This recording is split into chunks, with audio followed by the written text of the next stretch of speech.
Ayan, good morning, good morning, good morning. Today po, nag-prepare po ako ng fruit salad and sandwiches. So, sa fruit salad po, mag-a-add lang po ako ng chia seeds. Konti lang po.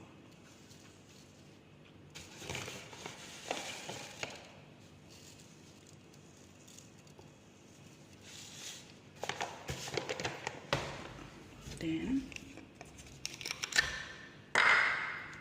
mag-add po tayo ng juice.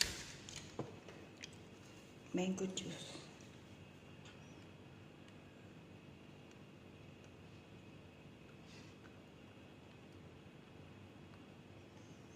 So, bahala na sila mamaya mag-add pa sila ng juice. Basta ako nilagyan ko lang po ng konti.